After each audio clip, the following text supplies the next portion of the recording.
Hey, good evening, everybody. It's time for another installment of Focus for Five. This is my chance to invest a little bit of time into adding value into your life to hopefully help you grow as a leader and become better, just a little bit better than you were yesterday. So today I get to talk about one of my favorite stories. This story is very near and dear to my heart. But first of all, I just want to say that, there's such a misconception these days about what leadership is. We believe that leadership in many cases requires authority. But I want to tell you that really, when it comes to true leadership, it doesn't really involve much authority, if any at all. It's all about influence. John Maxwell would say that leadership is influence, nothing more and nothing less. To kind of illustrate what I mean, I want to tell you about a story that's very near and dear to my heart, something that happened to me about 8.5 years ago. And some of you watching this, or maybe you'll be watching it later, will remember this. But for those of you who were involved, thank you from the bottom of my heart. You have impacted my life forever. It will never be forgotten. But this goes back to a job that I had years ago where we had just a typical management meeting. We typically did these on Mondays, if I recall. And we got into the room, and the general manager announced at that time that there was going to be a very, very special meeting. And I thought it was interesting because I was the only one, I think, that actually paid attention or found any kind of shock in it. Everybody else kind of went about their business.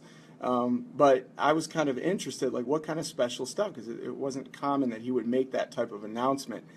And so we all sat down, and everybody kind of looked around. He said, "Okay, everybody, get ready. We got something to talk about." And everybody kind of looked around at each other, almost like they were unaware of what he had just said. But I'm kind of staring intently. And just as the doors shut, they reopened, and in came a stroller packed high full of gifts. What you don't know is that right about that time, my wife was about 3 to 4 weeks or so away from having our first child, and all the managers had gathered together and contributed to getting a bunch of gifts for kind of like a mini baby shower for my daughter and for my wife at the time. And I was just so taken. I was so touched by it. It certainly forever changed my life. But the main point of the story is that these folks connected with me in a way that nobody had ever done before, especially on the job. And we often hear that phrase that it's personal or it's business, it's not personal.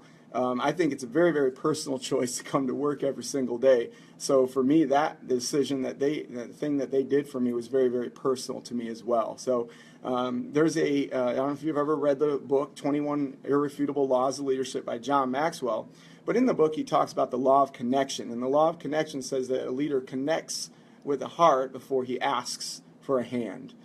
So often we look for others to help us. We want people to do things for us. Maybe even, you might think your kids, your coworkers, people that you have a position of authority over.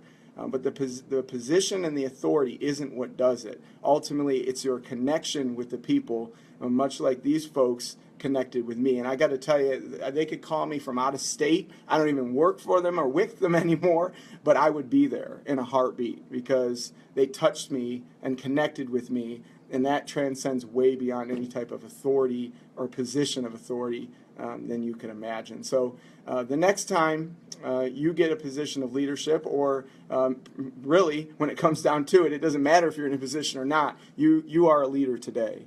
And if you want to exercise that type of influence to lead others, then connect with their hearts before you ask for a hand. Learn how to touch people right where it counts. People will never, ever, ever remember what you did, but they will always remember how you made them feel. So that's all I got today. Come back next time for another installment of Focus for Five. Y'all have a wonderful night. It's been fun. Love you all. Talk to you soon.